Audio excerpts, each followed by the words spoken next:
Granny's, Abner. I believe that's our ring. All right, Doggy Lum, I believe you're right. I'll see. Hello, jot 'em down, store.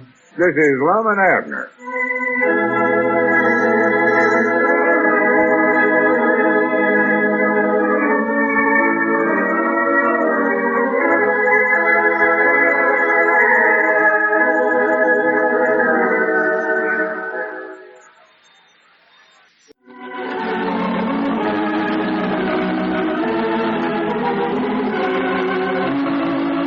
Now let's see what's going on down in Pine Ridge.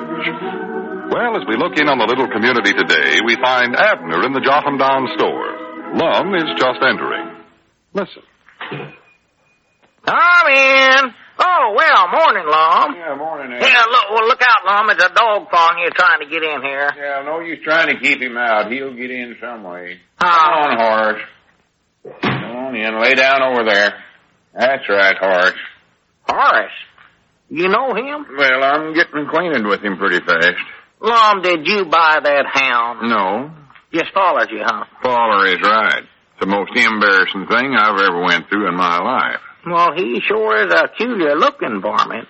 Look at them sad eyes. Yeah, he looks a whole lot like old Paul Warner, you know it? That picture he's got on his campaign poster. He does. I knowed he looked like somebody I was acquainted with. I know it'd be a shame if they elected old Horace there to the state assembly instead of Paul. Oh, they know for sure who they're voting for, undoubtedly. Look at them wrinkles in his forehead, Just Lum. like Paul. Yeah, is he worried about something? Well, he ain't half as worried as I am, I'll tell you that.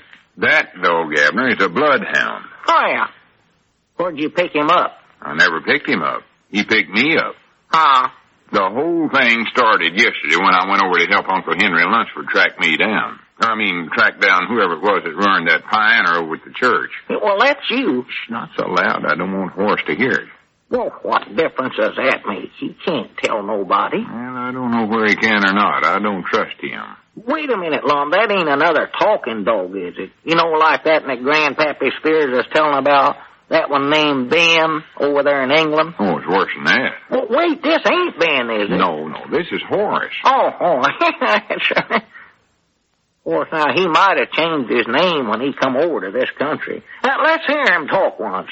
How are you, Horace, old boy? How's things going today? Abner, I told you he can't talk. You said he could. No, I never. Let me finish telling you about him. Yeah, go ahead. This is interesting. Well, yesterday, me and Uncle Henry went over there to the church to look around and see if we could find any clues. See if the fellow that broke in there dropped his hat or anything. Had you? No. Well, that's too bad. That'd give you something to work on. Well, anyway, Uncle Henry had this bloodhound with him. Horace? Yeah. Horace. Oh. I don't know where he got hold of him, but he brought him along and had him sniff around the pioneer so as he could pick up the scent and track down whoever it was that busted it. And quick as Horace got done doing that, he come right over to me and ain't left my side since.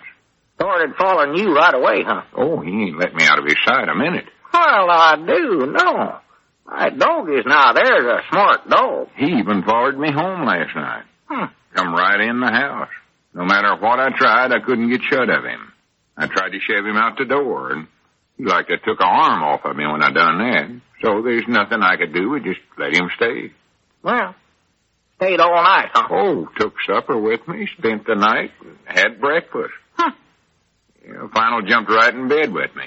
I sat around and read the paper for a while, and he got to yawning, and I went to bed, pulled down the covers, and he jumped right in there with me. Well. Crowded me clean out on the floor. Like it's a pneumonia from sleeping that way, I'm going to lawsuit the varmint. Or somebody. You say you cooked his breakfast for him this morning? I had to. Even that didn't get shut of him, huh? Those damn bloodhounds sure stick to their business, I'll say that for him. I don't know what to do about him. Just gets more embarrassing all the time. No matter where I go, there he is. Well, maybe you can outlive him, Lum.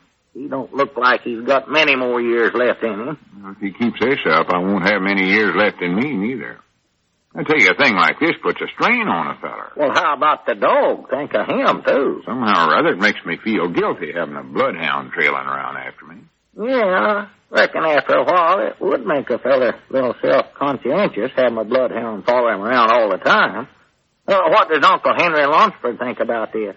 Ain't he catched on to the fact that you're the one that him and you are looking for? No, that's the funny part about it. Well, surely, Lum, he must have noticed the dog following you around. Yeah, he just thinks the dog likes me. Oh. Kept remarking how Horace taken to me all of a sudden. Yeah, well, he did. Fact is, he put me in charge of the Bloodhound long as he liked me so good. President in charge of the Bloodhound, huh? Well, I might as well be. He's going to be with me anyway. Yeah. He said it looked like he couldn't get the dog to do a thing without me around. I'll be a polka-dotted possum. This is a peculiar circumstance. Well, what's got me worried, he's bound to catch on to this sooner or later, though. This can't go on much longer. No. Even as dumb as Uncle Henry is, he's bound to figure that out, Lum. Hey, Abner, I've just got to study up some way to get out of this. I can't think of no worse disgrace in the world than being showed up as a man that breaks into a church late of a night and ruins their piano. Oh, yeah, that'd be terrible. And if they find that out, well, they'll find out I was over there with you, too, Lum. You know, I was just thinking, Abner, if I could get hold of that piano some way and fix it up again, I believe this whole thing would die down. Well, why don't you go over there to the church and fix it up then? Well, I just don't dare to be so working on it. Might give folks ideas. Wait a minute. Was that Irene? I don't know. Might have been. I never paid no attention. Just a minute. I'll see. Yeah, I'll pick up a receipt.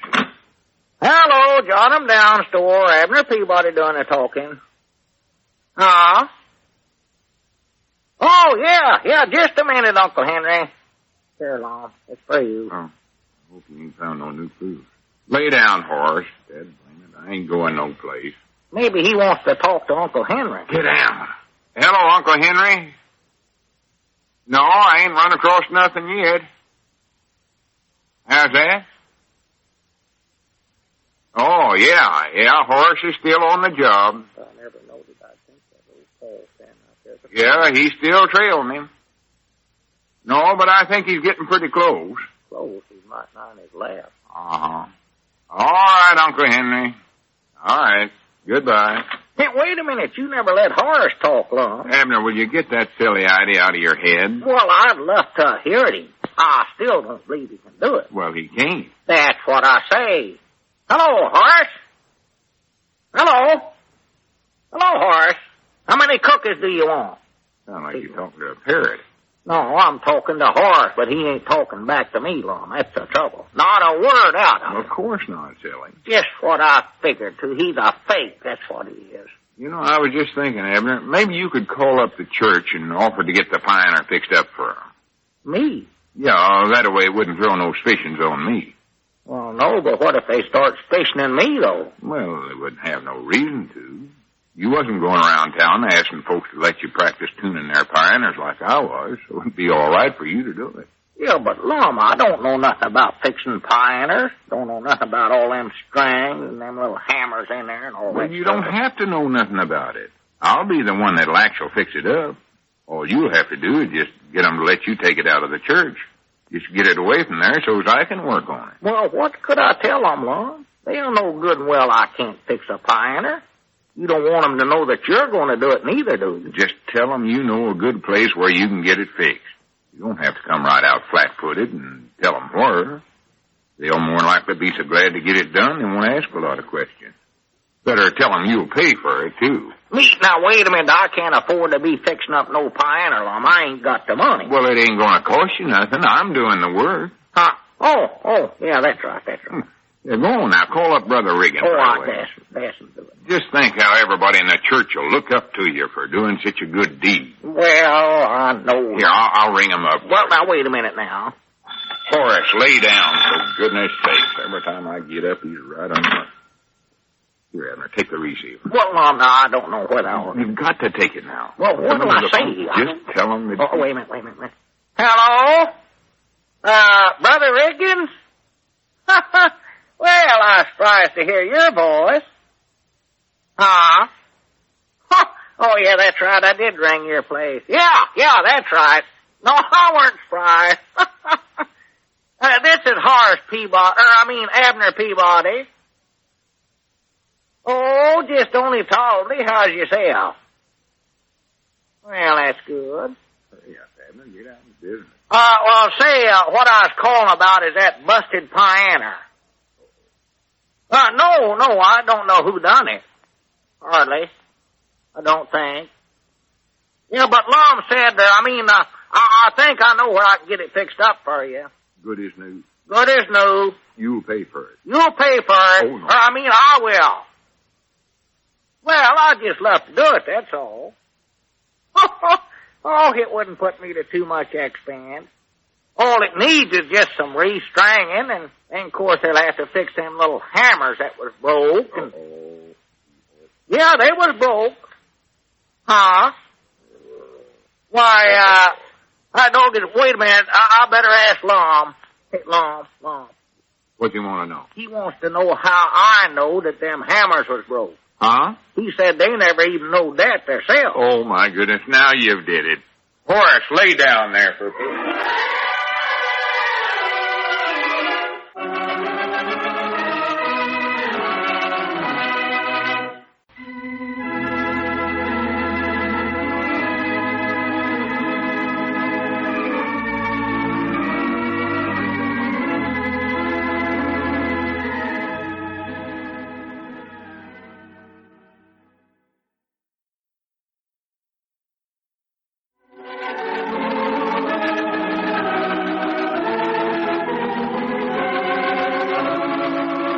Now let's see what's going on down in Pine Ridge. Well, as we look in on the little community today, we find Lum and Abner back in the feed room working on the church piano. Listen. Yeah, see how this sounds now, Abner.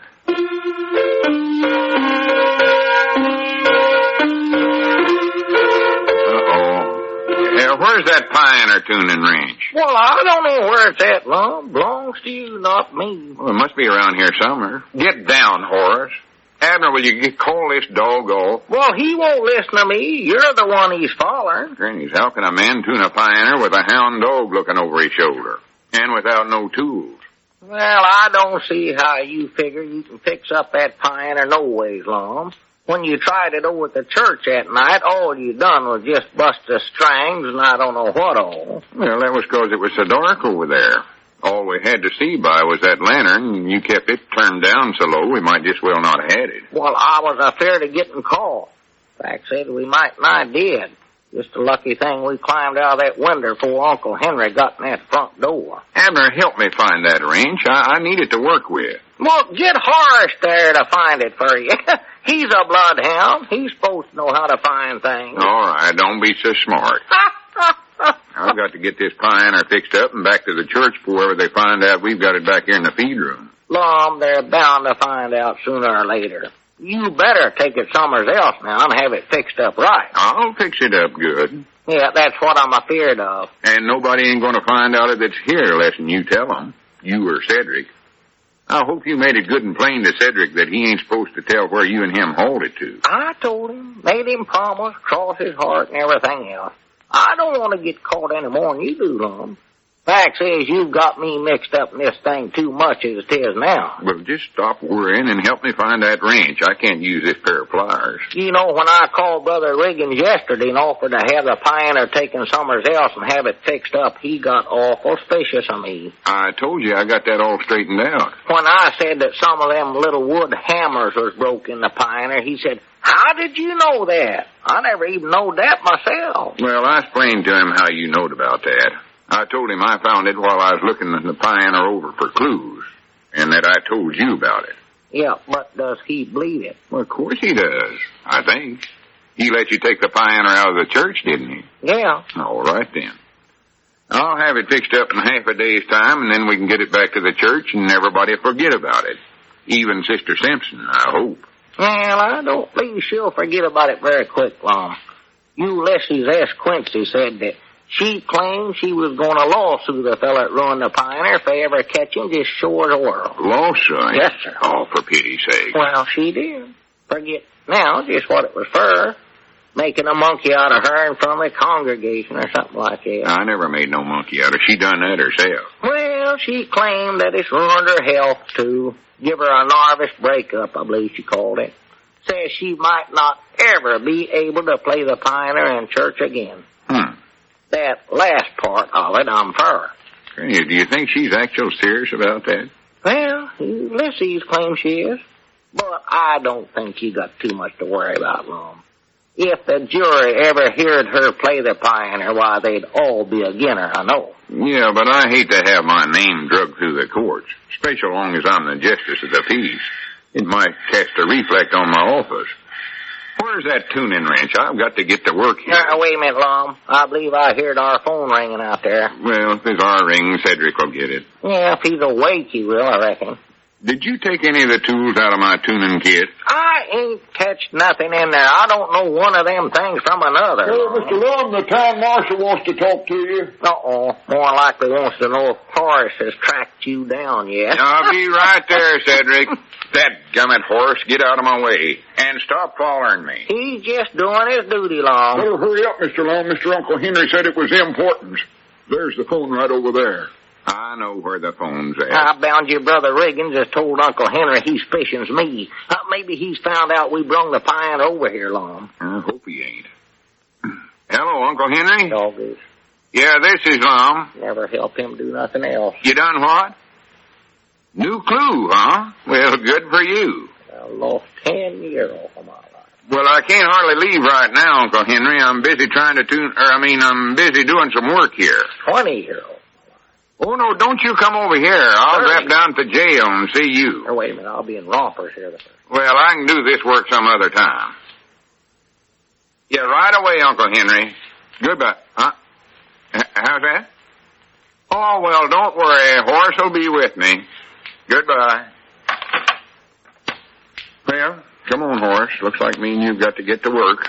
Uncle Henry's found some new clue. Oh, what is it, Lum? Well, he didn't want to say it on the telephone. I don't reckon it amounts to anything, though. I wouldn't go down there at all, but I had to keep him out of the store. Why, sure, he'd snoop around and see we got the pine over here just as sure as the world. Well, I'll run down there and I'll be back just as quick as I can. Keep everybody out of the feed room, though. Yeah, all right, don't worry. Why don't you fellas want nobody to know you got that pioneer back there, Mr. Abner? Oh, it's a long story, Cedric. I'll tell you all about it sometime. Oh, it's a secret? Boy, I love them things. Just love secrets. I didn't know you could have a secret about a pioneer, though, 'cause they're so big. Yeah, well, you can, Cedric. Special about this one. No, makes it interesting, don't it? Yeah, sorta, I reckon. Say, Cedric, have you ever saw how a pioneer works? No, Mom, I never know they worked. I mean, how they play them. Oh, no, Mom. Come on back to the feed room with me while Lum's gone. I'll show you the out-captainest one thing you ever seen. Come on back here. Are you going to tell me the secret? No, but I'll tell you this. You won't believe what you're going to see. I won't, Tom. Why, it's, well, might nigh magics, I reckon you'd call it. Like magic lanterns? No, Cedric, a different kind of... Come on over here now. Come right on over here. Now, see, there's a pioneer with the front part of it, too. Oh, my goodness gracious. Hey, wait a minute, Cedric, what's wrong with you? It ain't gonna hurt you. I'm scared of that thing. Doggies, I never seen anybody jump at What's happened to it? Huh? Something's happened to that pioneer. Why, no, Cedric. Oh, looky there, Mr. Abner. Somebody hit a zither in there. Oh, no. That ain't a zither. That's part of the pioneer. Of course, to be honest, I thought it was a harp in there myself, first time I looked at it. But now, here's what I want to show you. Now, you watch in there when I hit this key here. Oh, I'm scared. Gee, that's pretty. Well, I mean... Never knowed you could play the pioneer, Mr. Abner. Cedric, didn't you see that little hammer in there hitting the string? No, Mama, I never paid no attention. Do it again. All right, now watch. Look good now. Watch it Well, I'll be doggone. Do it again, Mr. Abner. Oh, it'll do it every time. It never misses, Cedric. Never misses. Oh, I do know. Yeah, see there? Yes. You can't trick this thing no matter how hard you try. Now, I'll tell you, just to prove it. Watch here, I'll hit a different one of these. A different hammer come up that time. That's what I mean. Now, how in the world does them little hammers in there know which key I'm going to hit? Well, maybe somebody told... No, jeepers. How do they? I tell you, it's magics. Well, here, Cedric, you don't need to stand back from it. It ain't going to hurt you. Go ahead, try it once yourself, Cedric. Oh, I don't want to. Oh, go on now. Stand right up. Oh, I don't know how to play the pioneer. Honest, I don't. Well, I Never don't had a either. lesson in my life. Well, me neither. Or what I mean, I don't know how to play no tunes on it, know how to work it. Go on now, Cedric. Which in order to hit? Well, it don't make no difference. You don't have to bend over that way, Cedric. It ain't gonna bite you. Now, just don't get none of them right in there, though, 'cause some of the strings is busted. And some of the hammers, too. Try, about right there. Here? Yeah. Hit it hard? Well, any way you want to. Sort of sneak up on it? Well, if you can, if you want. You can't trick it, though, I'll tell you that. Go on, try it, Cedric. This small? Keep doing it. Keep doing it. Well, why not? Oh, 'cause all them white ivory things staring me in the face reminds me of Winifred Redfield. Oh, for the land's sake. I'd feel like I was pushing one of her teeth in. That wouldn't be polite. Why, that's just plumb silly. Now, you just forget about that. Oh, that does sort of look like Winifred, don't it? When she's grinning, of course. Yeah, you blacked out one or two of them teeth or keys or whatever you call them. Yeah. Just look at her there. Look how happy she is. I couldn't bring myself to strike her. Oh, for the land's sake, Cedric, that ain't Winifred. You know, wait a minute. Believe I heard somebody come in the front door. Come on, we ain't supposed to let nobody get back here, Yes, Cedric. Mom, I'm coming. Goodbye, Winifred. Mom told me not to let no... Oh, wait a minute, it is Lum. That's who it is. Doggies, you got back fast, Lum. What happened? Yeah, out of my way, Abner. I've got to get to work now, sure enough. What'd you find out? Well, I found out where my tuning wrench is. Huh? That's the clue Uncle Henry found. Oh, my goodness alive. It must have fell out of the kit when we was climbing out of the window that night. Well, Doggies, he must know it was you then, long as you was going around town trying to be a pioneer tuner. Well, he don't know it's a pine or tuning wrench, though. He don't? No, can't figure out what it is. And I weren't no help to him neither, I can tell you that. But the trouble is he's going to have some fingerprints took off of the wrench. Fingerprints? Yeah, step aside, Abner, and let me get to work. I'll have to use these pliers. I've got to get that pioneer fixed up and out of here before Uncle Henry closes in on me.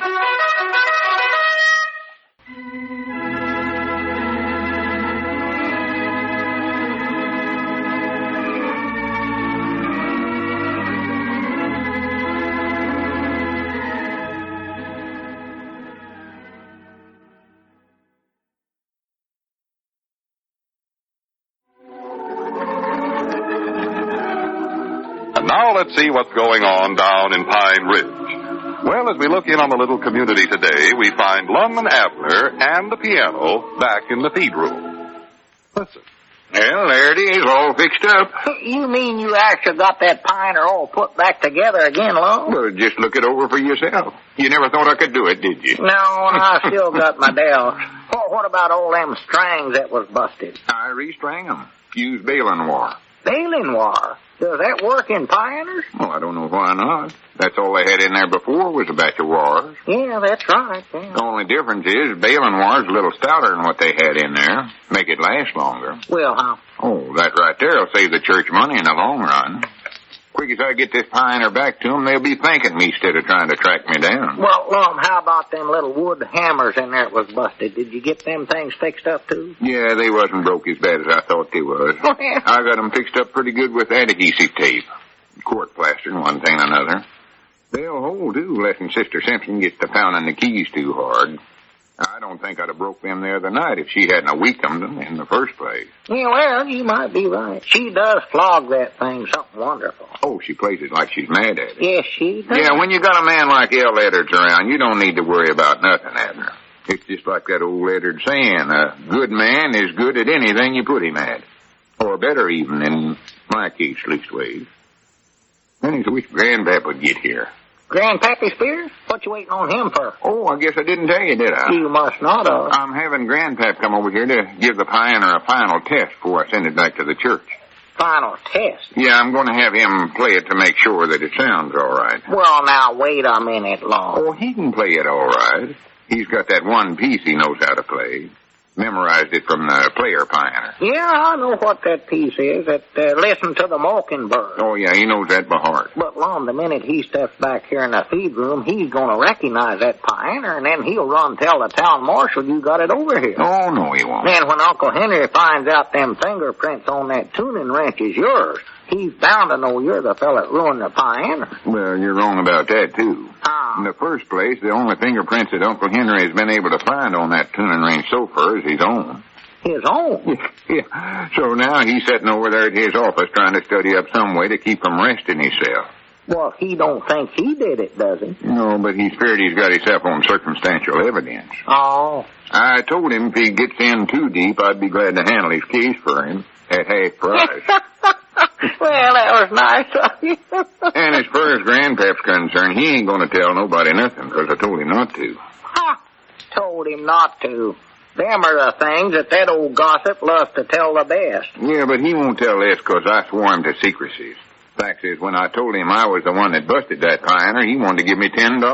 $10? Yeah, he said it was worth that to see the way Sister Simpson carried on when she tried to play that pioneer solo last Sunday. Said he waited 30 years to see something like that. No, he's on our side. We don't have to worry about him. $10? I dogged, wait a minute, I ought to get part of that, Lum. I helped the lantern for you that night over at the church when you broke it. Well, Abner, I never taken the money. You never? Of course not. Here, let me run the scale on it for you and get you to see how good it sounds. Well, lift the lid up, Lum, so I can watch them little hammers working in there. No, it's all put back together now, and it's going to stay that way. Now, just listen to this.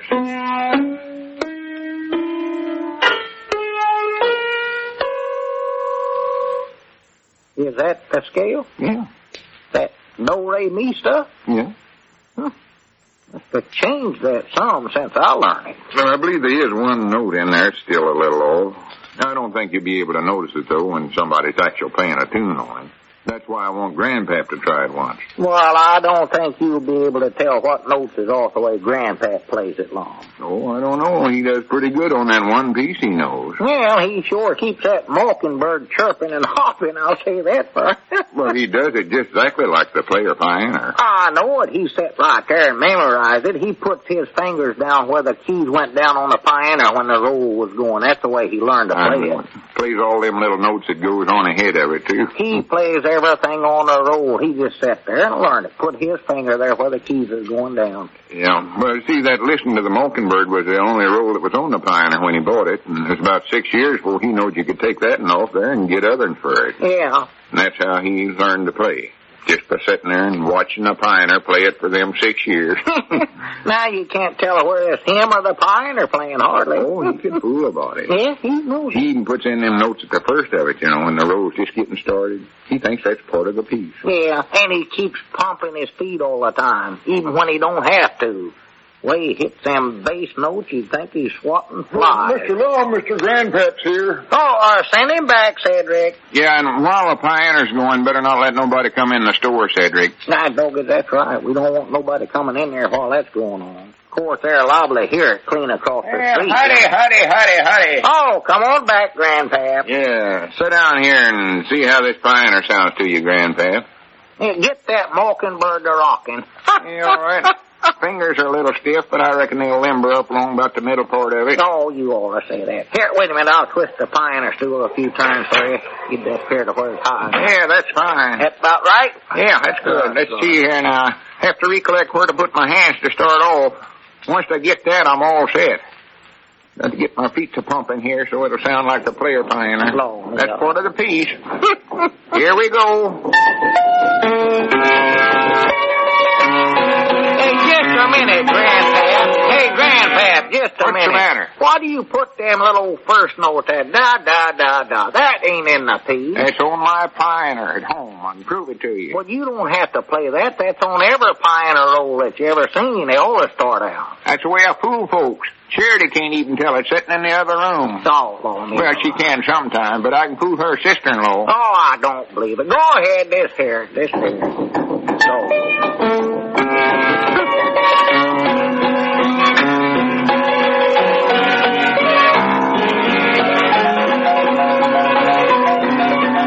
I don't believe that baling water is working right tonight.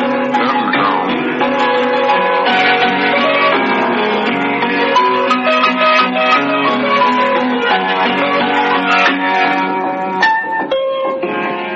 Clap. What's that flap business? That's the end of the roll flapping. Oh, for the Lord me sakes, Lauck. Something's wrong. That's terrible. Dog, is that mockingbird ain't feeling his level best. Now, wait a minute. I can play it better than that. I know pigeon-toed well I can. Well, it ain't you, Grandpap. No, it ain't your playing. It's the pioneer. Don't tell me what the trouble is. I've been playing that piece for 30-odd years, and I ain't never did it that bad before. Well, Grandpap, we know you can... I better do that over. Now, wait a minute, Grandpap. You don't need to do that. No, I found out all I want to know. Grandpap, here. Abner, let go of my arm. I can play it better than that. Let go of me. Grandpap, now wait a minute. Grandpap, we don't want to hear no more of that. Now, get this pigeon-toed thing right here. Abner, get away. Come on, get away from that pioneer. We know you can play it, but not on that pioneer, Grandpap. No, come on, Grandpap. You better leave before somebody hears you and starts getting suspicious. Yeah, come on, Grandpap. Let's go. Come on. Well, don't drag me out of here. I can still... Well, hurry up. Come on up here in the front of the store. Come on. Yeah, I'm sorrowful it turned out so bad, Grandpap, but it's all my fault. I can see that I'm a failure at this, just like everything else. I ought to knowed I couldn't tune a pioneer. Come on here, Grandpap. Don't try to get back there to that pioneer. Now, come You're leaving already, Mr. Grandpap? I was hoping you'd play some more. That was pretty. Yeah, he's leaving, Cedric. So long, Grandpap. We'll see you later. Much obliged for coming over. And I still know I can play it better than that, and I'll prove it to you. All right, fine. Some other time. Go, get him out of here. It's worse than putting out a fire to get him away from that thing. Well, it looks like there's only one thing to do now, and that's just get the pioneer to the county seat and have them fix it. I can't afford it, but I can see now there ain't nothing else to do. Well, that's what I told you in the first place, Lum. Cedric, you better go over to the Macmillan's place and borrow their truck. Then you and Abner can take the pioneer into the county seat. Yes, Mom, if they'll let me have it. But don't tell nobody what you want the truck for. No, Mom. You better hurry now, Cedric. Get on over there. Yes, Mom. Go on. Mom, I told you this is what you ought to did in the first place. Take it in there. Well, don't rub it in, Abner. If we can just get it out of town now without nobody finding out it's here, we can get everything straightened out. Yeah, I could just get it in there. That's all. Wait a minute, what's that? Oh, for the land's sake, that Grandpap's back there again. Hey, Grandpap, cut that out. Yeah, fix that thing up, Grandpap.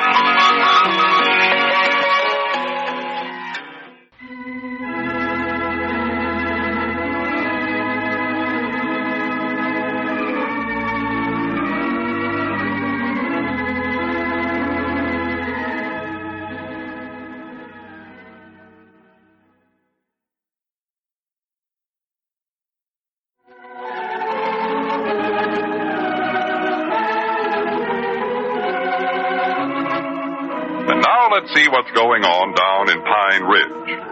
Well, as we look in on the little community today, we find Abner in the Jotham Down store. Grandpappy Spears is just entering. Listen. Come in. Oh, well, howdy, Grandpap.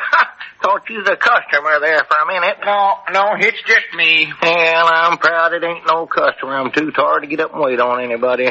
Look here, I just whittling out my woman a new churn dasher there. Yeah. Looks like a dandy, don't it? Yes, it is. Yeah, she I've broke got that to other. get around to doing that one of these. Been laying off to do that for about 7 or 8 years. Yeah, well, it takes time. Fella has to wait around. Well, come on in, sit down. Don't stand there like you've lost or something. I'm studying, Abner. Studying? What about? I don't know. What did I come over here for? Well, Lord me, I don't know, Grandpap. I never figured you would. Just thought I'd take a chance. Oh, I ain't no mind. I know I come over here for some reason, but I'm a pigeon-toed hootie owl if I can think of what it is. Well, sit down. Rest yourself. Maybe it'll come to you. Watch the cat there. Yeah, get out of there, Geraldine. Get on back in the feed room with your kittens. Yeah, sit down there. Yeah. Take it easy. She's out of the way. Now, don't jump on her. Hair all over there, though. You never wanted to buy no groceries, I don't reckon. No, I don't think so. Oh. Tobacco? Let's see. No, got plenty of tobacco. Shoes? No. Men or women's? Well, either one. We got both. No, I'm pretty sure it wasn't that. Huh. Was it to, pay your bill, I hope? No, I know it wasn't that. Yeah. Didn't think it was. Ought to know better than that even. Whereabouts is Lum at? Maybe he can recollect what it was. Oh, he went in the county seat. Went in there early this morning. He catched a ride on the mail hack. What'd he go in there for? Why, that music outfit in there called him up Saturday and said they didn't know whether they could fix up that piano or not. Church piano that Lum ruined? Yeah. Uh-huh. They said if they could fix it, why, more likely it'd cost a lot of money. So, well, they told Lum he better come in there and figure out what he wants to do with it. So, that's what he done. Uh-huh. When'll he be back? Oh, I don't know. Ought to be getting back pretty soon, I reckon. He's been in there all day. I wish he'd hurry. I'd love to know what to come over here for. I'm curious. Yeah, it would be nice, all right. I ain't mad at neither one of you fellas, am I? No, not that I know of. Well, I couldn't come over here to fight then. Yeah, I'm glad it ain't that, 'cause I ain't no mood to scuffle no way. No, me neither, Lord, me no. Too hot to fight, yeah. Seemed like it was something I've been aiming on doing for a couple of days, whatever it is.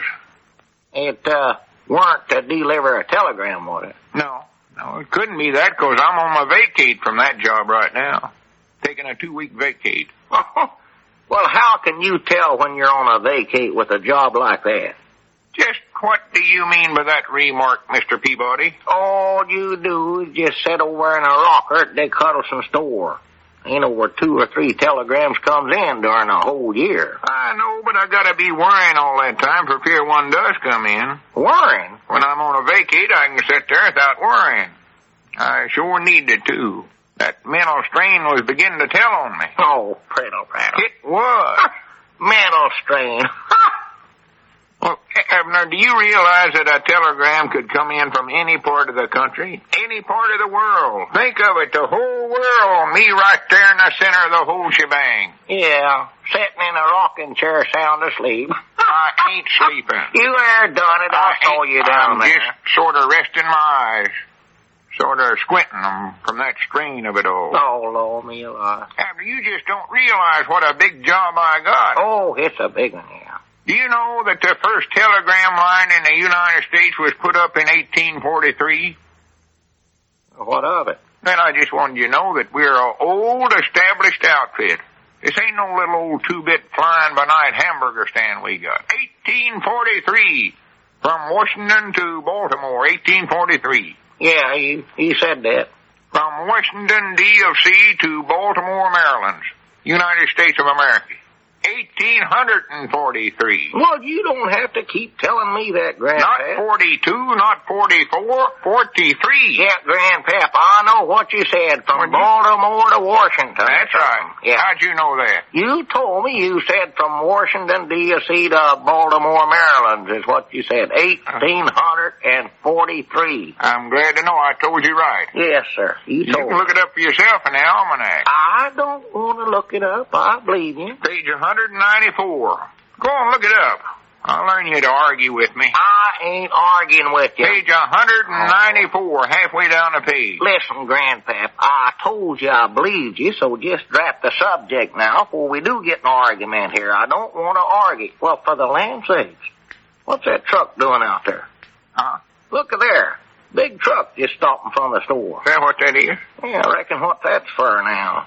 I know it ain't from the wholesale house. Unless they got a different truck and a new credit manager, too, in there. Wait a minute, ain't that Cedric getting out? Yeah, that's him.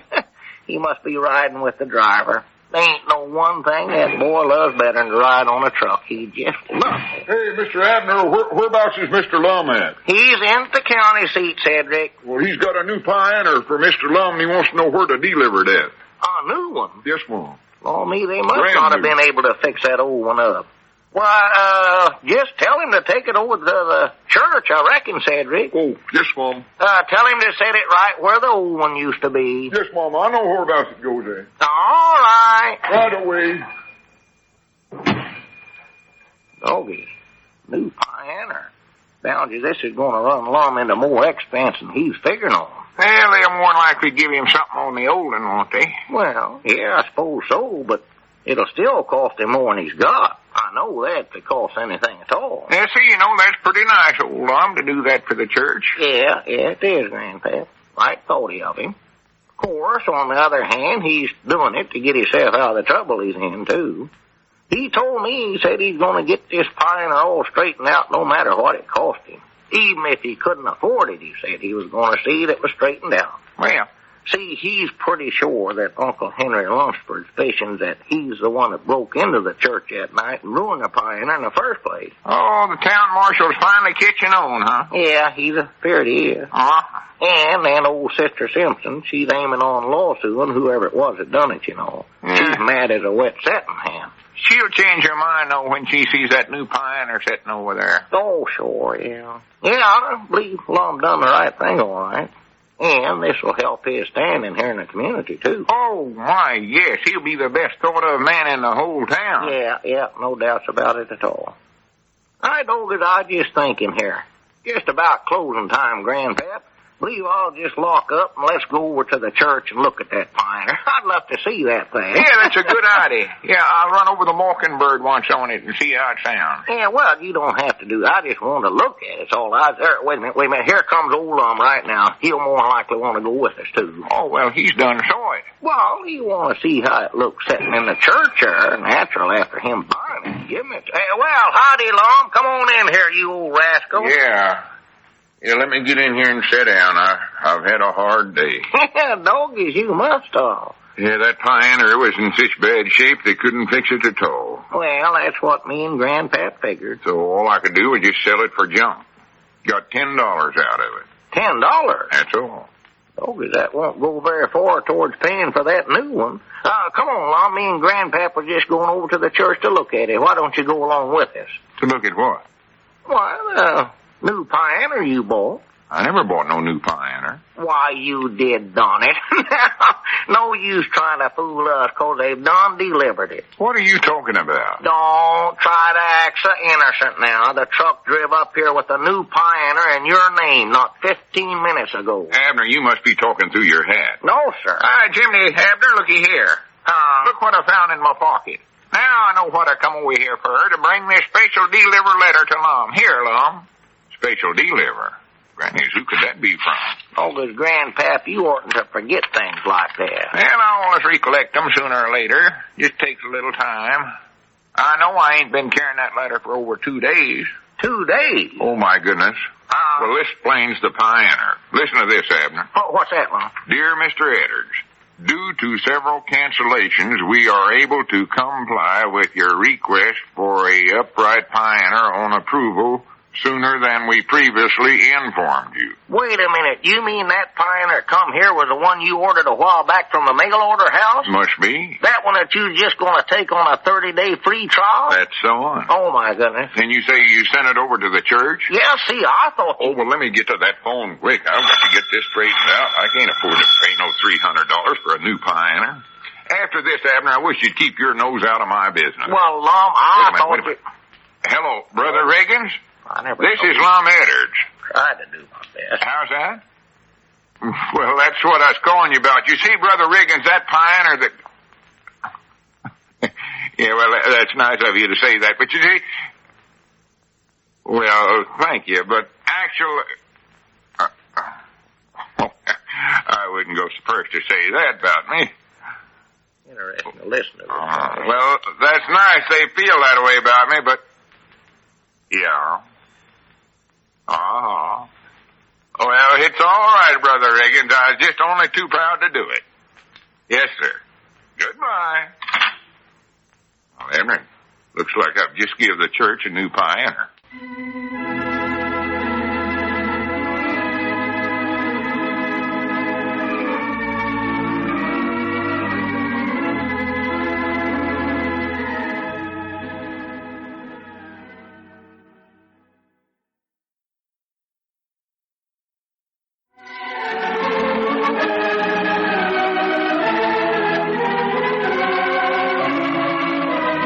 Let's see what's going on down in Pine Ridge. Well, as we look in on the little community today, we find Abner and Grandpappy Spears in the Jotham Down store discussing Lum's generous act. Listen. You mean Lum's actual giving the church house that new pioneer? Well, that's about all he could do, Grandpap. After the way Brother Riggins and everybody thanked him for it. told him what a great feller he is and all that, he couldn't take it back again now. No, but when he found out that pigeon-toed thing was going to cost him $300, I thought sure he'd try to study up some way to get out of it. Well, I don't think there is any getting out of it now. No, don't reckon so. No, he's gone. How's Lum taking it? Bound you he's a sick man over this. No, sir. Now, right there's the peculiar part of it. I believe he's enjoying it. Enjoying it? Yes, sir. Every time somebody congratulates him for being so generous, why, he gets to believing that he give the church that pioneer just 'cause he wanted to. Says it makes him feel good to know that he's did such a good deed. Well, what about the $300, though? How does he think he's going to pay that? Well, somehow he just don't seem to think about that at all. To hear him talk, you'd think he was a millionaire that went around giving his money away and doing good deeds and all that all the time. Called himself, see, what is that name he's calling himself now? Philip Manifest, I think it is. What? Manifest or something. How's that? Now, come on with that again, Abner. Well, I don't know what it is, Grandpap. I don't know how to say it. It's a feller that gives away money, that's all I know. Oh, a philanthropist. Well, something like that, yeah.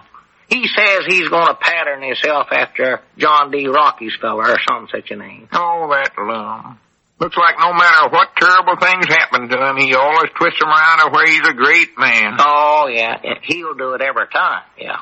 I reckon what he's going to say when the town marshal arrests him for breaking into the church that night and ruining the other pioneer they had. Well, that's one thing he don't have to worry about no more, Grandpap. Uncle Henry Lunsford's over here this morning, said that whole thing had died down. They don't care who done it, just as long as they got a new pioneer. Yeah, what about old Sister Simpson? Well, even she's forgot about it. Fact is, she's aiming on playing a pioneer solo on a new one next Sunday. Yeah, Lum's lucky he never got caught, that's all I can say for him. Yeah. And here's the funny part about it, Grandpa. Uncle Henry said he knowed all along it was Lum that done that. He did? Yeah. Well, why didn't he arrest him? Well, he said he felt just like you did about it. Thought it was such a good joke on Sister Simpson, he just hated to do anything about it. Oh, fiddlestick. Yeah, that's why he kept stalling around till the whole thing blowed over. You know, I believe that Lum was born with a horseshoe in his mouth. Luckiest one critter I ever knowed. Oh, he is that, ain't no doubt about it. Of course, he's gonna need all that luck, too, if he expects to raise the money to pay for that pioneer. Has he got any money in that bank account of his? Oh, I reckon a little. Not that kind of money, though, I know. And he can't borrow it from me, 'cause Elizabeth has hid the sugar bowl in a new place. And even if I could find it, I know there ain't that much money in there, surely. My finance is running kind of low, too. Well, might tell him that if you see him. I will. I'll save you the embarrassment and turn him down. I'm thinking about trying to get a raise on my telegraph deliver job. A raise? Yeah, I'd like to get it up to 15 cents per telegram if I could. You know the way living costs is going up here late. I figure, man, my position I don't ought to... Grandpap. Look out in front of the store there. What's the matter? Look at old Lum out there. Oh? Look at there. You'd think he was a king or something. Just look at him now. Yeah, what's that batch of women folks standing around him for? Oh, more than likely they're all congratulating him for giving a new pioneer to the church. Tell him how wonderful he is, admiring him. Oh, that's bad. Won't be no living with that varmint now. I know it. Just look at him there. Rearing back there. He's gonna fall over backwards if he ain't careful. Wait a minute, ain't that his good suit he's got on there? Oh, yes, it sure is. He says he's going to wear that for every day now. Says any man that can go around giving away pioneers has got the dress fitting his position. Look at him shaking his head backwards and forwards. Yeah. He's tut-tutting now. He's what? He's saying, oh, tut-tut, it weren't nothing at all. I could just hear him, that's all he says. Yeah. Well, look at him bowing and tipping his hat there. He's going to dip up a hat full of dirt if he don't watch out. Oh, yeah. Yeah, he's saying goodbye to him now.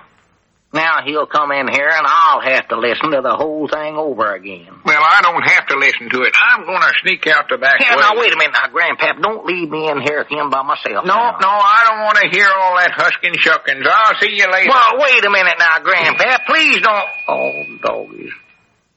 Hi, Granny's Abner. It's just like they won't leave me alone. No matter where I go, I got a big crowd following me. It's embarrassing to a modest feller like me. Yeah, I can see that. Here, let me sit down. I'm tired. Yeah, sure. I reckon, though, that's the price us philanthropists has to pay. But it's worth it. To do good in this world is worth any price. I've always said that. Well, speaking of prices... Yes, sir, Abner, it's the only way to live. Looks like me and Rockefeller has got the right idea.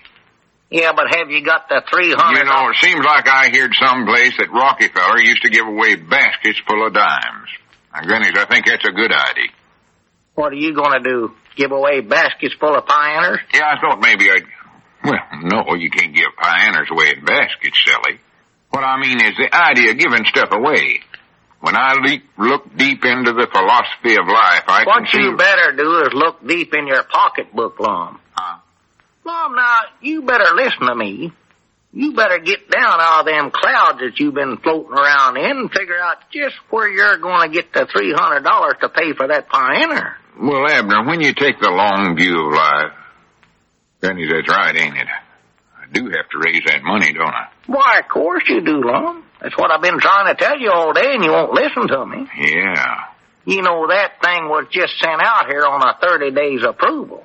So you've got to pay for it before that time's up, or they'll yank it out of there so fast you won't know what's going on before you can take a long or a short view or any other kind of view of life. Granny, you know that is a problem, Abner. Well, you might say so, yes.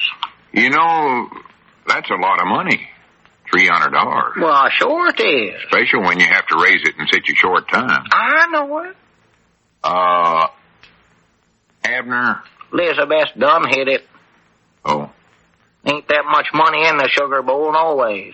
You know, by rights, you ought to help pay for that thing. Me? You was the one that got that pioneer sent over to the church in the first place. Yeah, but I ain't the one that's strutting around town taking bows and being admired because I'm such a great philanthropist.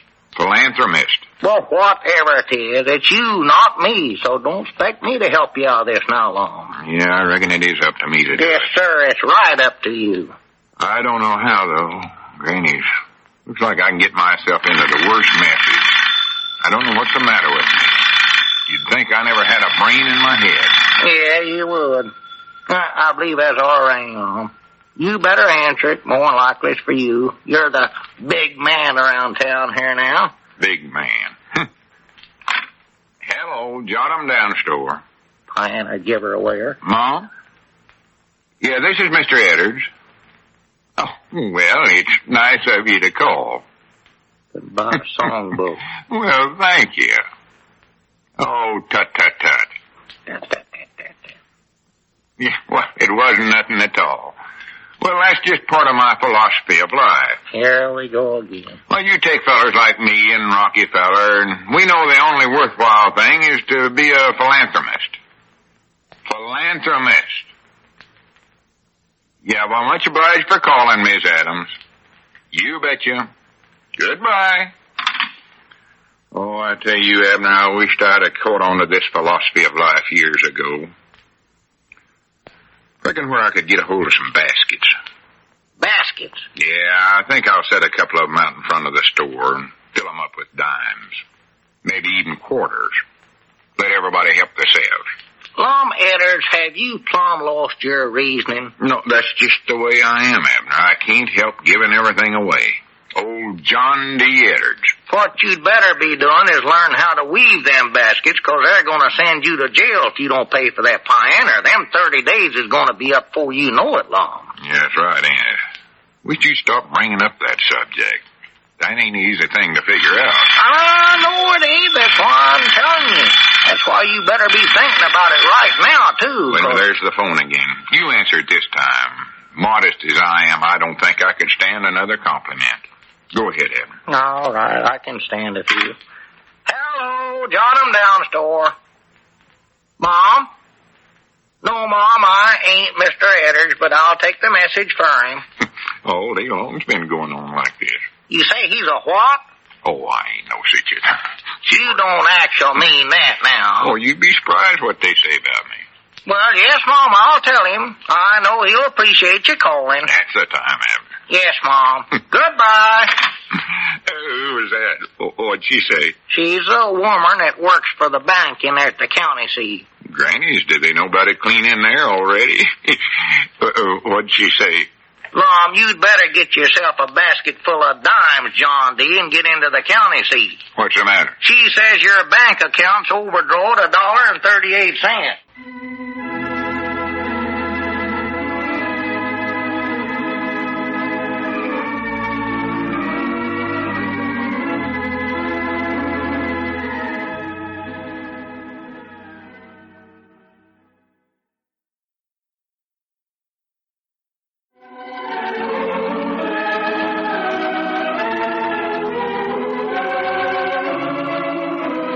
Now let's see what's going on down in Pine Ridge. Well, as we look in on the little community today, we find the old fellows in their Jotham Down store discussing Lum's newest problem in finance. Listen. Well, I know one thing for sure. I've got to study up a way to make that $300 fast. I ain't got time to just sit around and earn it. No, all you got's 30 days. Well, the fact is you ain't got that now. No. What you ordered, Don Long, was get that pioneer on a 60-day free trial. Or 90, maybe. Give you a little more time to raise the money. 30 days is the best you can get, though. If I don't get the money by then, they'll come down here and yank that pioneer right out of the church house. Then I will be in a fine fix. Oh, yeah. Be the end of my reputation as a philanthropist. Well, might be just as well, Lum. I doubt if anybody around here knows what that is anyway. Now, how can a feller make a lot of money fast? That's what I want to know. Well, I doggone that's something I'd love to know myself. I was looking at that accident policy Squire Skimp sold me, and according to that, I could get $100 for a broke arm and $200 for a broke leg. Yeah, but where are you going to find a broke leg? I mean, that's what the insurance company will pay me if I have an accident and break a leg or an arm. Oh. Yeah, you'd have to break both of them to get enough to pay for the pioneer at that rate, so long. Yeah, I'm feared that's the hard way to raise money. I couldn't bring myself to deliberate break my leg, I know. No. Well, here, Lum, I'll be glad to do it for you if it'll help you. No, thanks, Abner. Well, I'll be glad to do it. You know me, I'll do anything to help you get out of this trouble. Well, it's awful nice of you to offer, but I'll try and struggle along without that. Well, now, Lum, I'd just be proud to do it. What are friends for, anyway? Which leg do you use the most? No, Abner, just forget about it. I wouldn't want to put you to all that bother anyway. Oh, why, it wouldn't be no bother at all. I'd love to. Any time, I wouldn't be willing to break your arm or leg. All right, Abner, just drop it now. I ain't going to stand here and let you break no bones on me. I'll tell you that right now. I don't believe the insurance company would pay me the money no ways, because it has to be an accident. Oh, yeah, that's delivered to it. No, I'd be doing it on a purpose, wouldn't I? Sure. Yeah, let's see now. How could I do that sort of accidental like? Abner, just stop thinking about it. Sorry if I even brung it up. Well, I'll think of some way now. Don't you worry, Lum. Let me study here a minute. Well, if you do think of some way, forget about it just quick as you can, because that idea's out. I'll tell you that right now. Sledgehammer. Fact is, so is most of the other ideas I've studied up so far. The only real good idea I got is to inherit a batch of money. But I don't know how to go about that even. Mike could shove you down them stairs over here. Accidental, of course. And I told you not to bother about that. It ain't no good. No, I believe you're right. Yeah, I'll think up something better than that. Just see now. Let a mule kick you. I've got a span of mules over there, Lum. If I can get you in behind one of them, he'll break both legs and both arms for you. He kicked Elizabeth out of the stall 4 times yesterday. Mule that's brave enough to do that'll kick anybody. And she kicked him right back and kicked him out of the stall then. Oh, she is the worst kicking than that mule ever thought of. I'll get Elizabeth to break a leg. No, you won't do no such a thing now. You know what I thought might be a good idea? It'd be for me to look up my family tree. You couldn't see a wire stretched across the porch out there by night, could you, Lum? A wire? Yeah, you could leave your glasses off so you'd be sure not see it, and then when you walked out on the front porch, why you... All right, Abner, I told you we ain't going to use that idea. Well, all right, I'm just trying to help you is all I'm trying... wait a minute. What was that you said about a tree? That might be a good idea. You'd climb up high enough before you jump. fell, I guess would be the better way to do it. I never said nothing about falling out of a tree. I said I was going to look up my family tree and get some money that way. Look up a tree and get some money? Family tree. Well, I don't care where it belongs to your family or anybody else's family, Lum. You ain't gonna find no money that way. Ain't you never heard that old lettered saying of yours, money don't grow on trees? Well, Abner... I've heard you say that 1,000 or 100 times, Lum. Money don't grow on trees. Don't you understand them old lettered sayings? Of course I do. I made 'em up, didn't I? Well, that's what I mean. As long as you made 'em up, you ought to know what they mean. You ought to listen to yourself once in a while. Not too much, but well, just once. I know that money don't grow on trees. Of course what I'm it talking don't. about. No, sir. No. Trouble with you, Lum, you always take everything you say so literary. Now, you take leaves or apples or pine cones, they all grow on trees. And, well, bananas too. No, they grow on stalks. But when it comes to money... All right, Abner, you don't need to tell me what grows on what. Peaches grow on trees, too. I know that as well as you do. What I meant was I'm going to look up my family history and see if I ain't got some rich relates. Oh. Well, why didn't you say that? Well, I was trying to, if you just give me a chance. Well, I'm glad we finally got that straightened out. Yeah, so am I. Rich relates, you say? Yeah. What is he doing up in a tree, Lum? He ain't up in no tree. You said he was. You said you was going to look up the family tree and find this rich relate of yours. Is he a lumberjack? Not that I know of. Fruit picker, huh? Of course not. Monkey? Couldn't get rich that away. Yeah, that's what I was thinking. You know, it just looks to me like, Lum, he might be a little bit touched in the head. He might have lost a spoke or two. Who? That uncle of yours. Uncle? No grown adult of a man is going to climb up on a tree and sit there if he ain't got no business up there. Especially if he's rich. Well, Abner, I never... Look, are you sure he's rich? Well, I don't know. I'd be pretty careful with this whole deal if I was you. You just take my advice. I think all these things out careful. More than likely, he just thinks he's rich, Lum. That's the trouble. You know, there's lots of fellers that think they're Napoleons and millionaires and all that junk, you know. I believe you. Better just forget that idea, Lum. You ain't saw him run around with a wheelbarrow upside down or nothing, have you? Are you done talking now? Well, I don't know. I'm just trying to, well, I'll tell you, you err. Oh, yeah. A family tree, in case you're interested, ain't no actual tree. No, it ain't. No. Oh. Artificial, huh? No. I recollect the Pomeroy family had one like that. Had to sit nowhere in a parlor.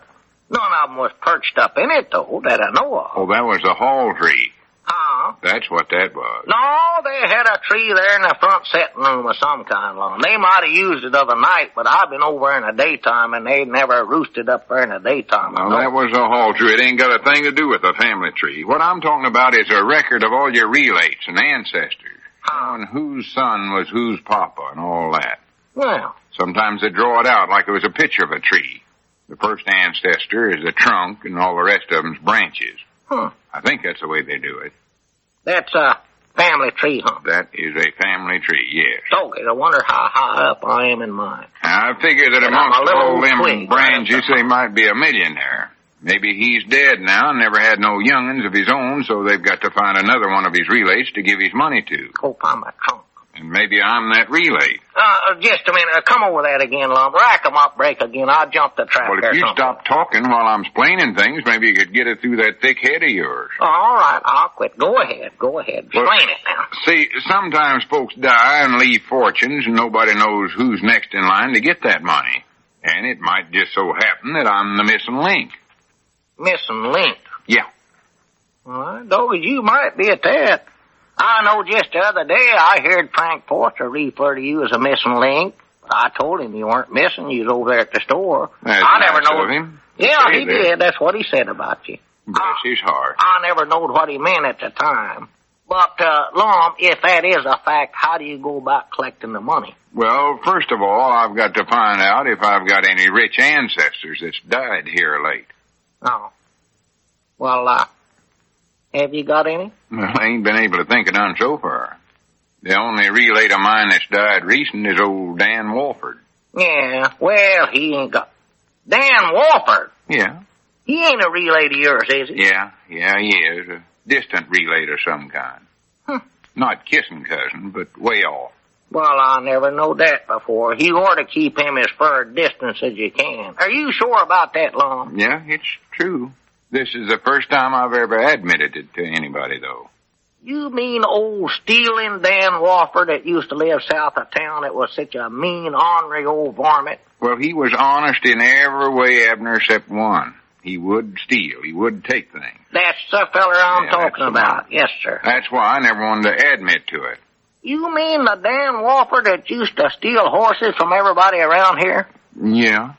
Why, Lord me, Lum, he did more folks around Pine Ridge out of their property and money than any human that ever lived here. That old man was a skinflint. I know what kind of a fellow he was, but I couldn't do nothing about it. Well, I dog as if you're a relay to his'n. Why, you're all set, Lum. All set? Yes, sir, you're set. You just the same as got that $300 right now, and maybe more. I don't know. Well, what do you mean? He never left much money, or did he? Well, it don't matter whether he did or not, Lum. Who you're going to get the money from is the insurance company. Insurance company? Why, sure. Well, I ain't had no accident. Well, no, but quick as you tell folks that Dan Wofford was a relay to yours, you're going to have the dad-blamedest bunch of accidents you ever seen. And they won't stop at a broke leg and a broke arm, neither. I stoked this, Lum. This is the luckiest day you're alive. Lucky? Why, everybody in town's got a grudge against that old man.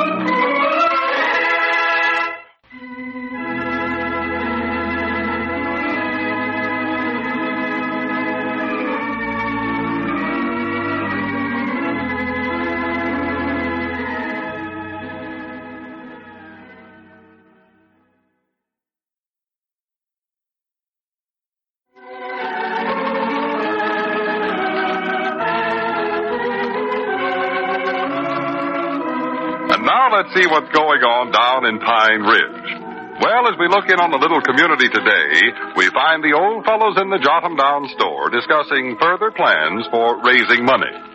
Listen. What's that you're going to be now? Come over that again, Lum. Huming fly. Huming fly? Yes, sir. What in the world is that? That's a feller that climbs up the side of a big building.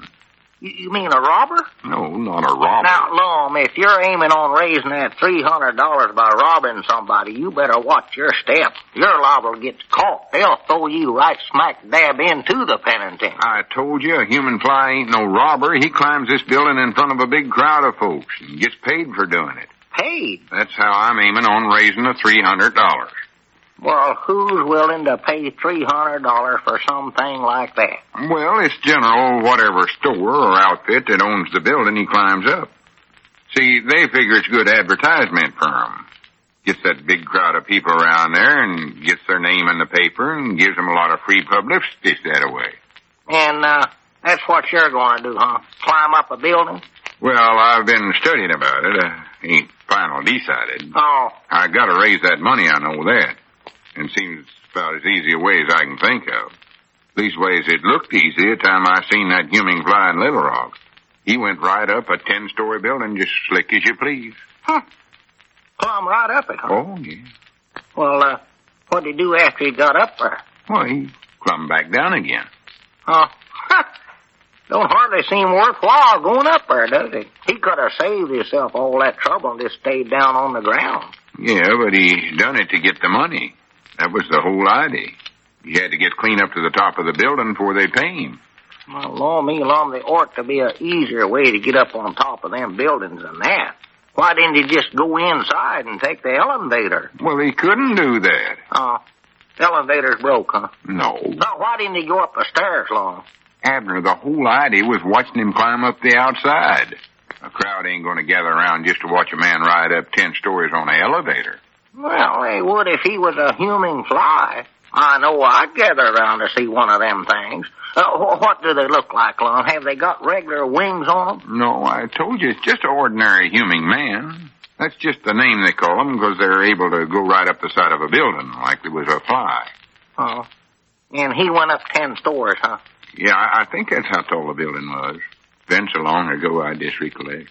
Well, Doggers looks to me like he's taking an awful chance of getting hurt doing that. Well, of course he was. Why didn't he pick out some little building, one with just a couple of stories on it? Well, the whole idea is the chance he takes. The higher the building, the more money he gets, I think. Oh. Fact is, that's the way they might pay him, so much a story. If that's the case, I'm going to look for a skyscraper to climb.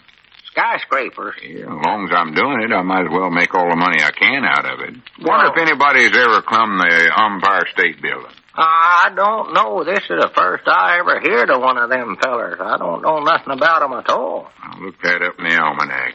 Well, I'll tell you one thing. You ain't going to find no skyscrapers around Pine Ridge long. Yes, that's right, ain't it? Why, sure. The Lodge Hall's the highest building on Main Street, and that ain't got but 2 stories to it. Yeah, well, Sister Simpson's boarding house is 3 stories high, if you include them rooms in the attic she rents out. Oh, yeah.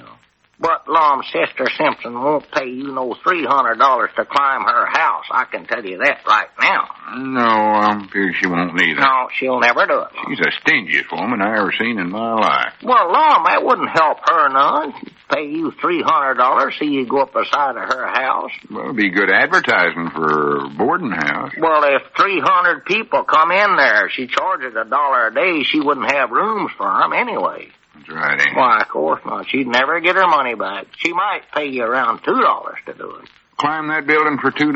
Well, she ain't got but 2 vacant rooms over there. Ain't got that time a school teacher gets here. Let her keep her old money. I don't care. Mm-hmm. Looks like I'll have to go to Little Rock to do it. Little Rock? I might enjoy the trip anyway. Which trip do you mean? The one over there or the one up the building? I know you ain't going to enjoy the one coming back down the building. What I better do is write to some big stores over there and see which one of them will make me the best offer. That'll give me a little time to practice and build up a sort of an advertising campaign. Advertising campaign? Yeah, I got to make myself famous, get known as a big humming fly. Oh. If I don't, nobody won't want to come out and see me. Well, is that what you're going to call yourself, a humming fly? Well, I don't know. I ain't definite decided. That name's been used before. I'd like to get something a little different. Huh. How about the humming horsefly? Oh, no, that horse in there don't sound just right. Humming mosquito. Mosquito don't sound glamorous enough. They sound loud when they're buzzing around your bed of a night, I'll tell you that. Yeah, don't mean climb like fly. Or to get across the idea of climbing stuff. Oh, well, let's see. How about Lum the humming mountain goat? No. That sounds like a pretty good one to me. I ain't gonna climb no mountains. Well, all right. The humming building goat, then. I don't care. No, I don't believe goats draw very big crowds no way. Oh, I guess you're right. Yeah, let's see now. I'll think of a good one. How about the humming squirrel?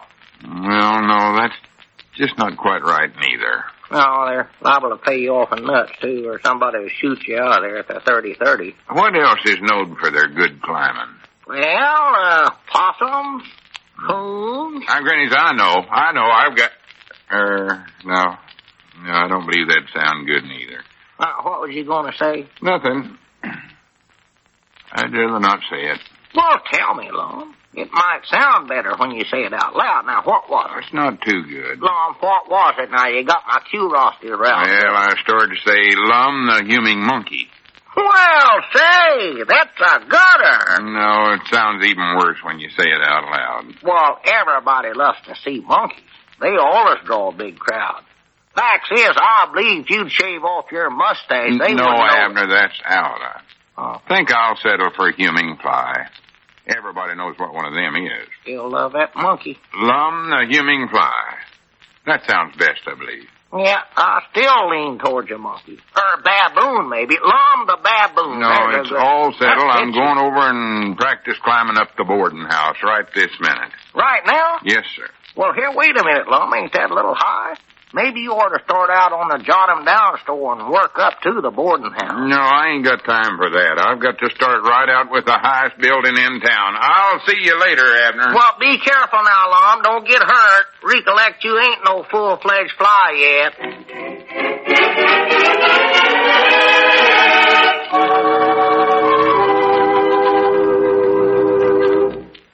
Climbing up the boarding house. That's what he's doing, Grandpap.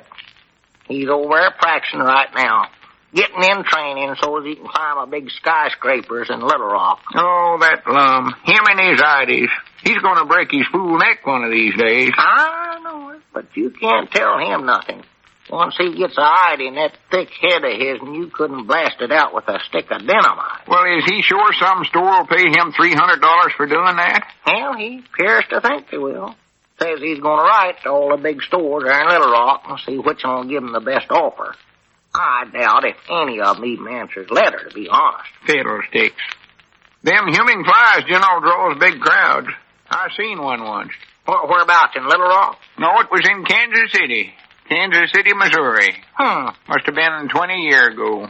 I recollect I got a stiff neck standing there watching him. Well, how'd that happen? Well, you see, you got to stand there with your head bent clean back looking straight up in the air for a couple of hours. Takes them quite a while to climb up one of them big buildings. Oh. Everybody standing around me was complaining about their necks getting so stiff. Oh, yeah.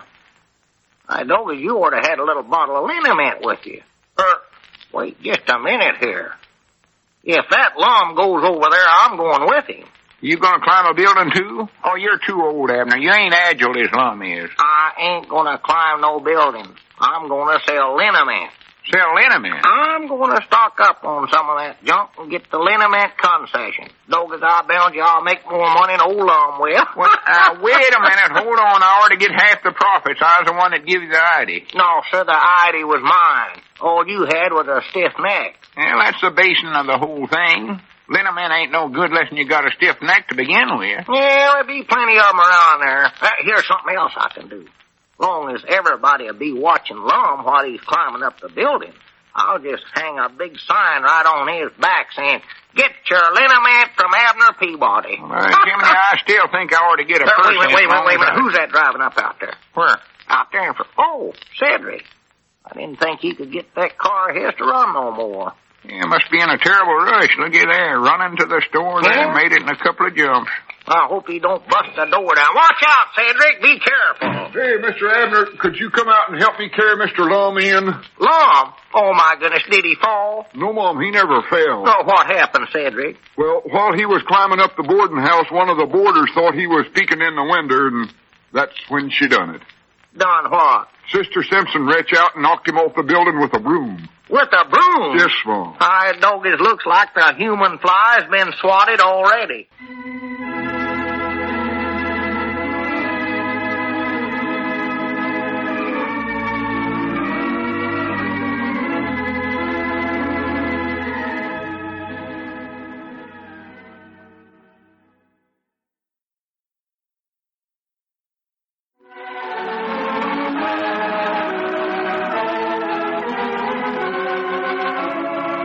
Now let's see what's going on down in Pine Ridge.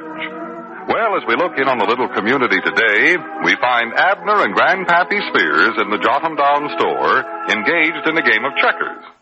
Listen.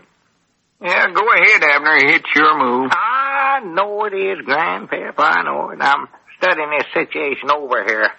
Yeah, whereabouts you say Lum was at today? Oh, he's over at his place. Let's see now. Where did you move last? That right there, wasn't it? Yeah, I believe that was it. It's been so long ago I forgot. That was it. I'm keeping up with it. What's Lum doing over home? Is he ailing? No. Yeah. There, that's my move right there. Go ahead. It's your turn. I know it. I always follow you. Well, all right. Go ahead. Follow me. That's just about what I wanted you to do. Let's see now. No, Lum ain't ailing, Grandpap. He's sitting over at his place waiting for a telephone call from some radio program. Yes, sir, I believe I'll just shove this man right down there and see what you can do about it. Yeah, that don't worry me a bit. Not one bit in when you world. Have to jump me, you know. I know it. Just what I wanted to do. Wait a minute here, do or not? Better look this over a little bit more here. Some radio program, huh? Yeah. Looks like about all I can do is jump you, I reckon. Of course it is. There. Now, what's this? Let's see. Got two ways to do it. What have I got myself into here? He said it's some radio program from Fort Smith, I believe it is. They give away $500. All you got to do to get it is just be at home if they call you up. Yeah, I guess I better do it this way. $500, huh? Just for being at home? If they call you up. See, they pick out some telephone number at ransom, and that's the one they call. They cover the whole state of Arkansas. The whole state? Yep, the whole state. Yeah. How does Lum know he's the one they're going to pick at ransom, though? Well, he don't know it for sure, Grandpap, but he figures that he better not take a chance on being away from home, just in case they would happen to call him. Oh, sassafras. They ain't going to call him. Well, that's what I tried to tell him.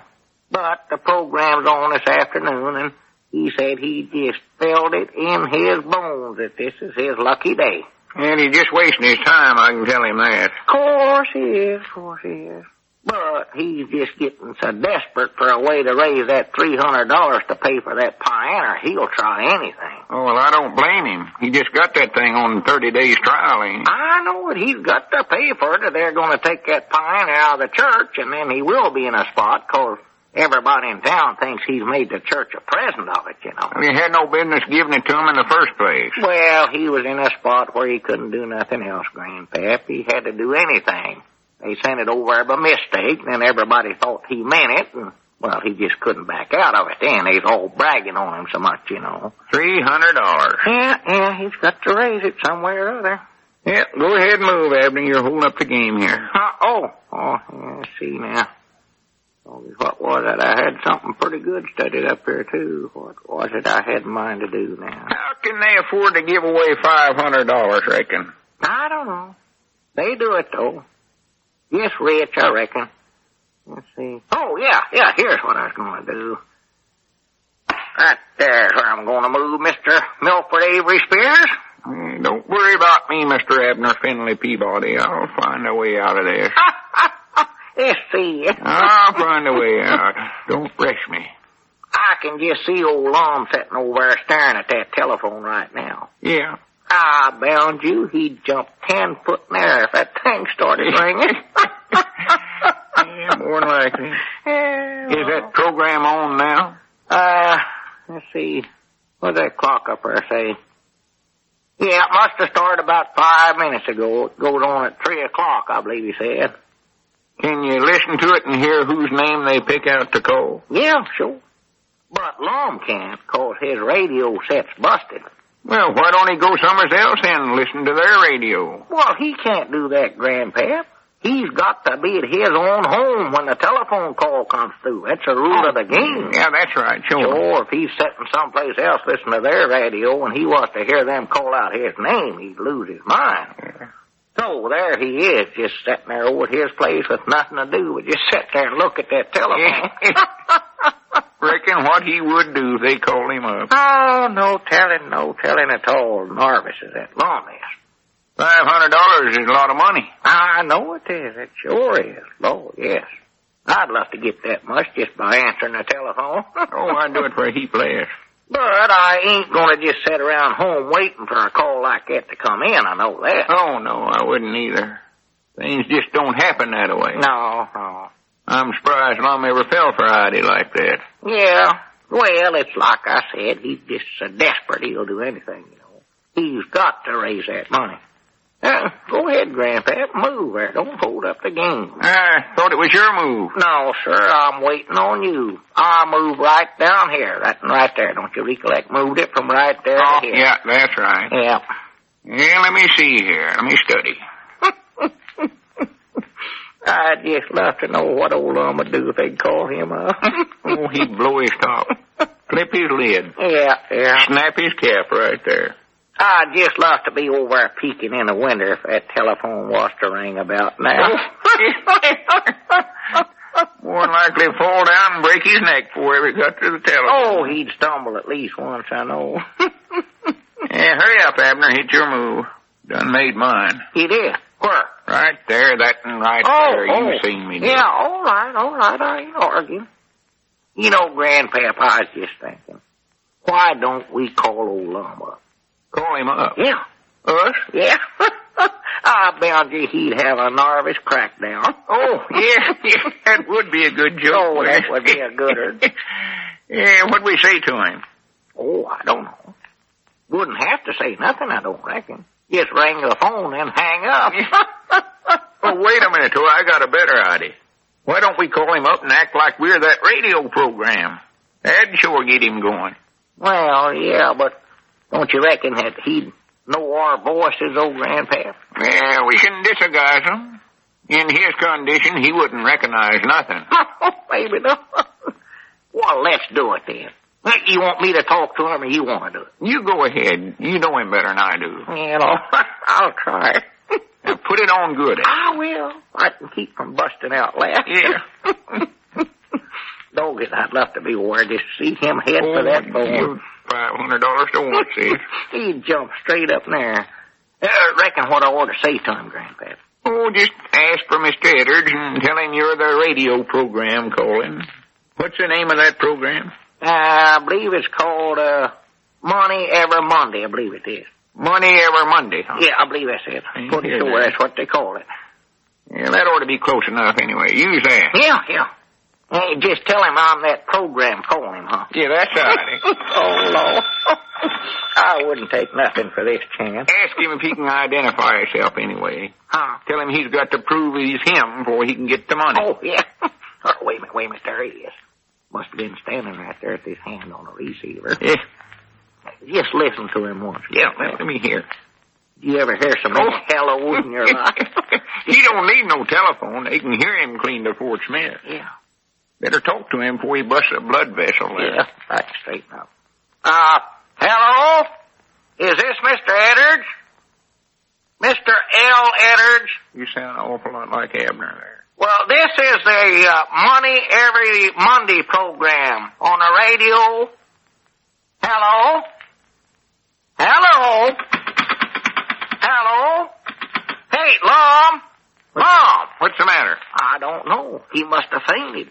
He started to say something, then I heard a big thud, and that was all. Yeah, that's what he done, all right. He's fainted. Yeah, sure as a whirl. Worked out better than I thought it would. Well, we sure fooled him. Yeah. I know I oughtn't to laugh. It is funny, Grandpap. Well, we better go over and help him up, I reckon. Yeah, or two.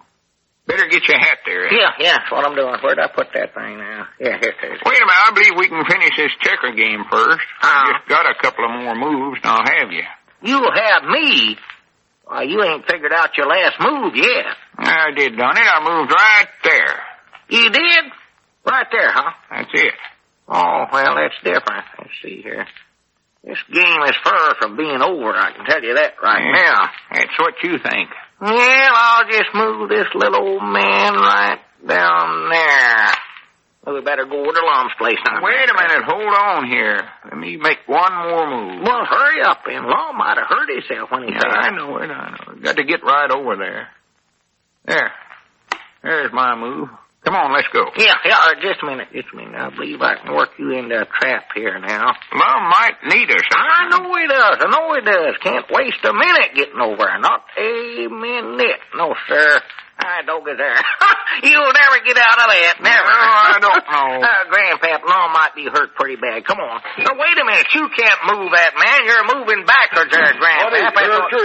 Oh, well, hello, Cedric. I never seen you come in. Did you hear the news about Mr. Lum? About Lum? Yes, Mom. I was listening to some radio program just now, and they called up Mr. Lum to give him $500, but the line was busy, so they called some feller in Waldron and give him the money. $500.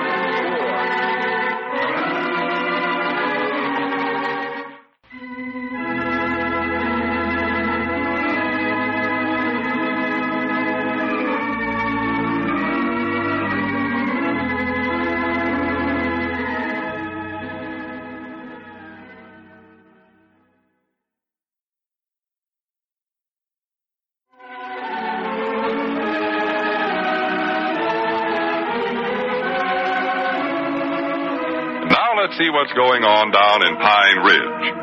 Well, as we look in on the little community today, we find Abner and Grandpap in the Jotham Down store discussing their unfortunate joke of the day before. Listen. Well, Abner, don't you think we ought to tell Lum we called him up yesterday and acted like we was that radio program? Tell him. Grandpappy Spears, have you lost your reasoning complete? Well, he's bound to find it out sooner or later, Abner. Well, the later he does, the longer we'll live, I'll tell you that. If that Lum ever finds out we was a cause of him losing out on that $500, why, he'll murder us within an inch of our lives.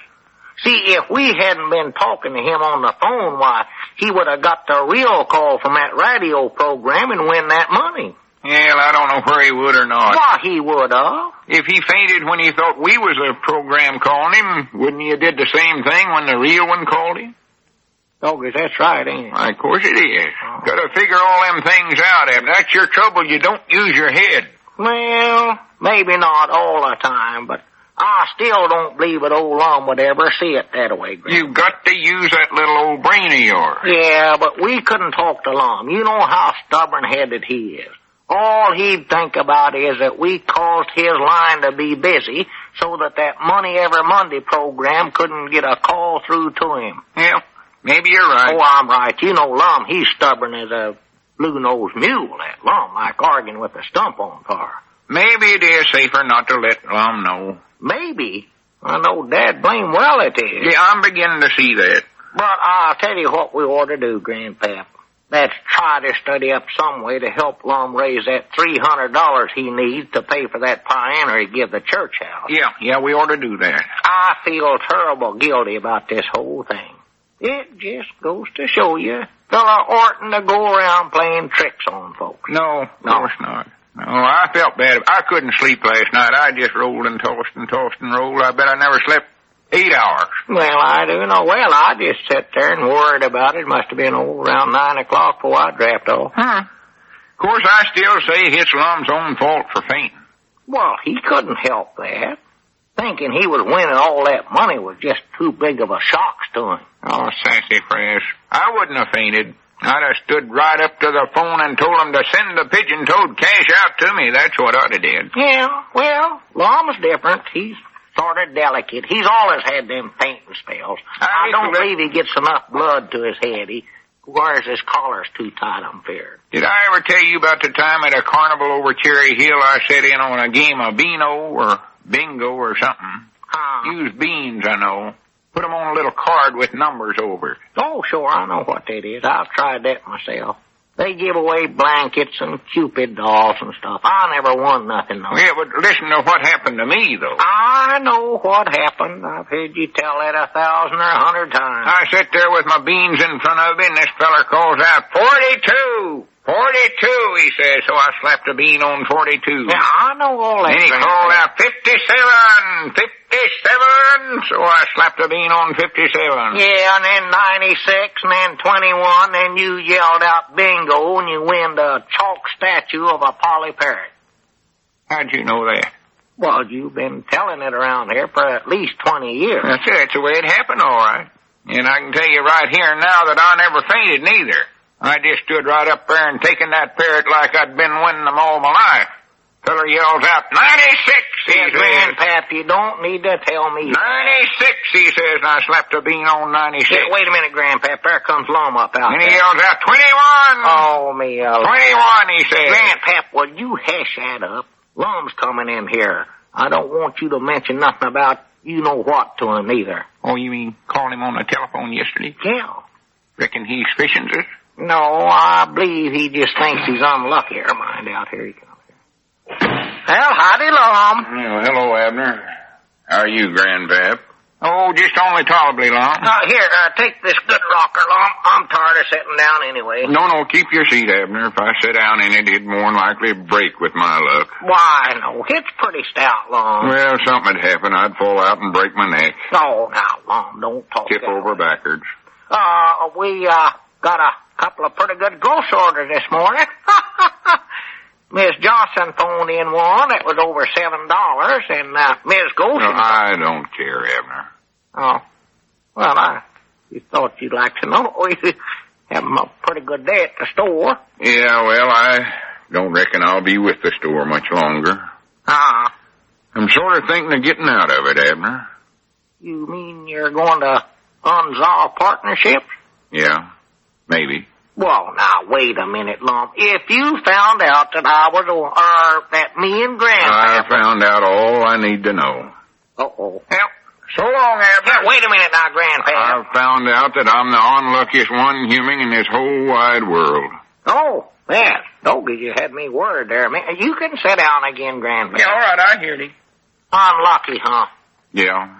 Well, what else can it be? When a man gets a phone call from a radio program that's going to give him $500 and then he faints before ever they can give it to him, I granny, there's a unlucky human if I ever seen one. Yeah. And it's been that way all my life. No matter what I've tried, luck's always been against me. Well, I've bound you, I've had some of the smartest ideas that's ever been studied up in this whole universe, but they've always turned out bad. Why? well, most... Why? Oh, I'll tell you why. 'Cause luck's against me, that's why.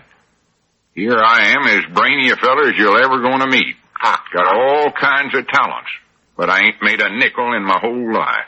well, now, Lum, you've made a nickel. Any other man smart as I am would be a millionaire by now.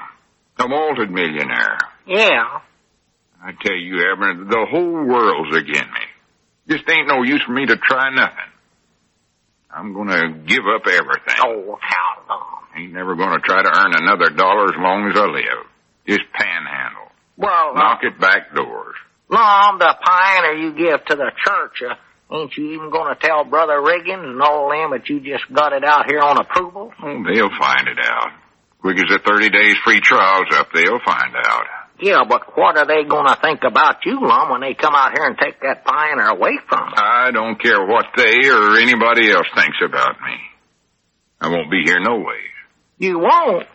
Where about you going? I don't know. I'm just gonna start out walking. Walking. But I more than likely won't get far. My kind of luck, I'll get run over before I get 2 miles out of town. But maybe it's just as well. Oh, now, Lum, now, you oughtn't to feel this away.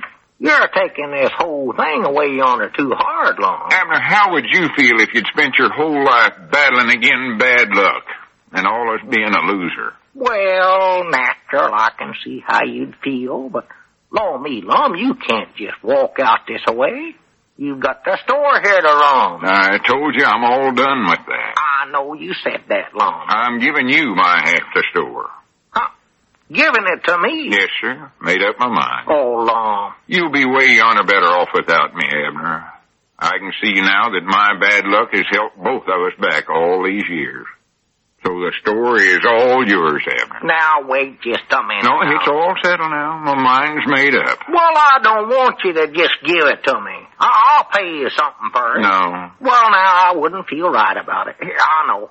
I'll give you $300 for your half. No. Well, you can pay for the pioneer that way. I ain't got $300 right now, but I'll raise it some way, borrow it, steal it, or something.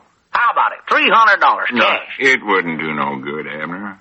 Unlucky as I am, that money'd never get to the pioneer outfit, no way. Oh, it might. Just as I'd be putting it in an envelope to send it to them, the wind would come up and blow some of it in my mouth and choke me to death. No, Abner, I don't want it. Well, now, Lum, now. Grandpap, you can have the rest of my clothes. Your woman Charity can take them up a little, and then they ought to just about fit you. I ain't going to take nothing with me but what I've got on. And, Lum, I sort of hate to do that. No, go on, take 'em, Grandpap. I don't want 'em. Don't want nothing. You don't, huh? Well, how about your house? Grandpap. I've done give that to Cedric. Cedric Weehawk? Yeah, I seen him down the road and give it to him. Blame it. Well, I think I'll be on my way. Well, here, wait a minute. You ain't leaving right now, are you, Lum? No, I want to go back over to the place and sort of wind things up. Might be some other junk over there I want to give away. I'll more likely start out in the morning. I'll drop in and see you before I leave. Well, now, wait a minute now, I'll be Lum. over at my place if you want me for anything. So long. Well, Lum, now, just a minute. Well, if that don't beat all. You hear what he said, Grandpap? He's going to leave Pine Ridge. Oh, fiddlesticks, he won't do it, Abner. I've heard him say that 1,000 or 100 times. Yeah, I have too, but this time I'm afraid he means it. Max says, I know he does. I know that look in his eye. Grandpap, we've got to do something about this. Well, what can we do? Well, it's just one thing to do, regardless of what Lum does to us. We've got to tell him that it was us and not his bad luck that caused him to lose that $500. You mean we got to go that far? If it's a case of saving Lum's life, we do, yes. Well, come on, let's do it then. Yeah, that's all right. Wait a minute, wait. Let's wait till tomorrow morning. He said he weren't leaving till in the morning. Elizabeth's cooking my favorite victuals for supper tonight. I want to enjoy just one more meal before we tell him. Yeah, that's better. But tomorrow morning, we've got to do it. Oh, yeah. We've got to do it. Yep. That's all there to it. We've got to tell him.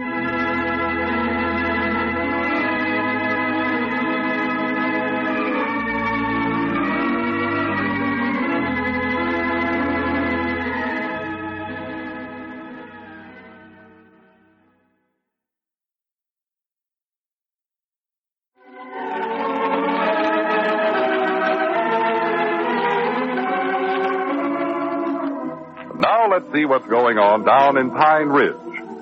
Well, as we look in on the little community today, we find Abner and Grandpap in front of Lum's house. Listen. Well, now, wait just a minute, Grandpap. Before we go in Lum's house, why, let's be sure we know what our plans are now. Well, we're just going in and tell Lum it was me and you and not his bad luck that kept him from winning that $500 the radio program giveaway. That's all there are to it. Well, yeah, but we got to lead up to that awful careful. We have to. Oh, me, yes. That Lum's going to fly right off the handlebars when we tell him. So we got to keep him calm down.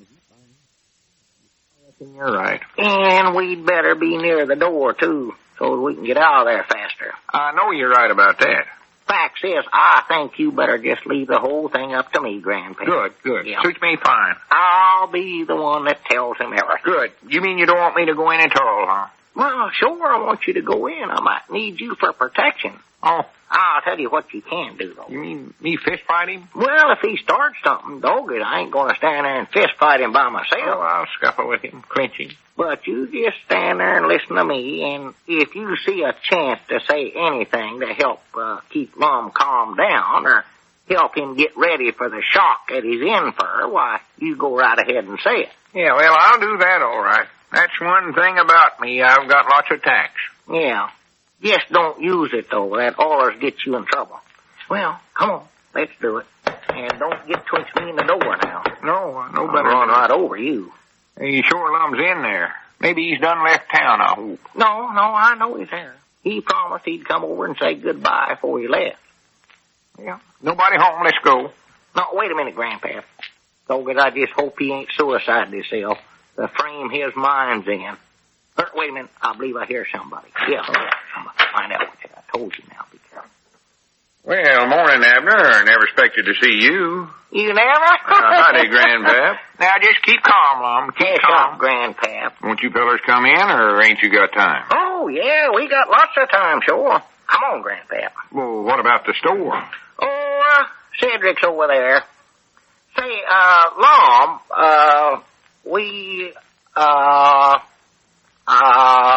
Yeah? How are you, Lum? About as good as a feller like me can feel. Well, I've had pretty good luck so far this morning. I ain't broke an arm or a leg or nothing. well, now, that's sort of what we wanted to talk to you about, Lum. About breaking my arm? No, I mean, about your luck. Well, I'd rather not discuss that if you don't mind, Abner. Yeah, well, you see, Lum, you actually ain't as unlucky as you think. 'Cause me and Grandpap was the ones that, You and Grandpap was what? Why, that is Grandpap, you been doing some writing here, Lum? Yeah, a little bit. Yeah, see, you got paper scattered all around. Been writing a letter to somebody? No, I've been rewriting all the old lettered sayings. See, the way everything's turned out in my life, I finally come to the conclusion that all them old lettered sayings of mine is wrong. Wrong? Yes, sir. Flat wrong. Well, Took me a long time to find it out, but now I can see the truth as it actually is. So I figured I'd better get that all straightened out before I left. I owe it to the world. Nobody's ever going to be misled by the old ones, because I've thrown them all out and I'm writing up a whole new batch. Well, Would you like to hear some of the new edits in? Lum, now, we come over Listen here. to these, Abner. Oh. A barking dog will tear you to pieces. Chickens never come home to roost. When they get out in your yard, you'll never see them again. Well. A friend in need is a feller that wants to borrow $3. How do them sound to you? Did they surprise you? Well, they sure sound better, I'll have to admit that. Now, I can almost understand them now that you changed them around that way. The early bird never catches a worm. He don't. Of course not. Still dark when he gets out there. He hunts around wearing himself out to where when he does find one, the late bird flies down and takes it away from him. Doggies, you've got this thing all figured out, ain't you? Oh. Only trouble is I figured it out too late in life. Too late. Oh, if I'd have known years ago what I've just now found out about life, I'd be a rich, happy, malted millionaire now, instead of a bum that is aiming on hitting the road today. Oh. Well, Lum, that's sort of what me and Grandpap come over here to talk to you about. Well, you'll never talk me out of leaving town, I'll tell you that right now, so you might just as well save your breath. Yeah, well, I wish you'd just listen to us for a minute now, Lum. Well, go ahead. What is it? I'll listen while I'm writing here.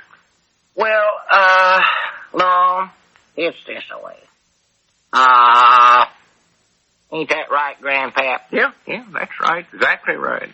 So far, leastways. Just keep calm, Lum. Yeah, keep calm, Lum. Keep calm. I'm calm. Yeah, but, well, you just keep on being that way. No matter what we say, keep calm. There ain't nothing nobody can say that'll ever make me feel any different than I do right now.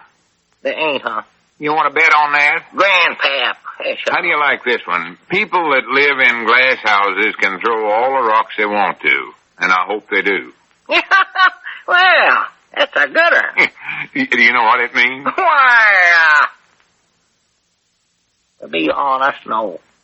I was hoping you did, because I ain't sure what it means myself. Let me think about that now. Here's a gooder, no. Still water don't run deep nor no other way. Just gets stagnant or dries up one. Yeah, that's the truth. What was you fellas want to say to me? Well, Lum, will you promise not to get all riled up now? Why would I get riled up? There's nothing more that could happen to me to rile me up. Oh, good. Well, it's like this, Lum. You see, me and Grandpap, now, we never actually meant no harm, Lum.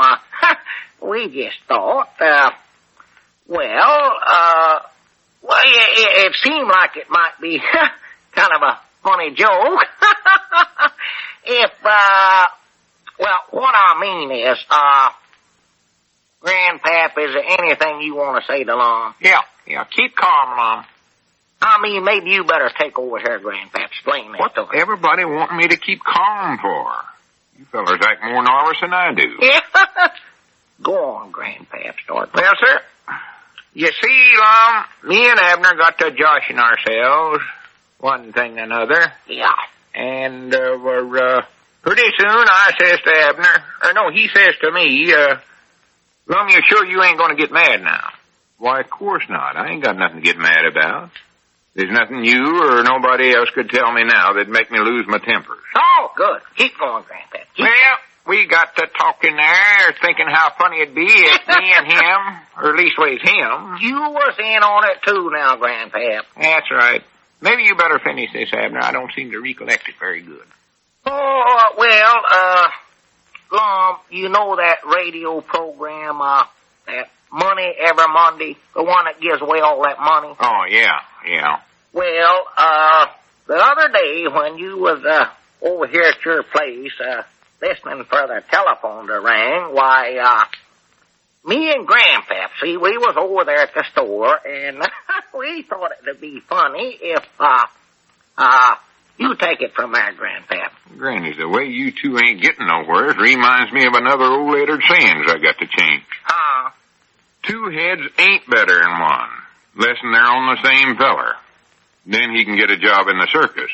I better write that down. Well, me and Grandpap called you up and pretended we was that radio program, and that's why the real one couldn't get you when they called. Is that so? We're just as sorrowful as we can be. Yeah, Hey, here's a couple more I got out. Nothing comes to him who waits. Lock the barn door after the horse is stole so they don't come back and get the harness, too.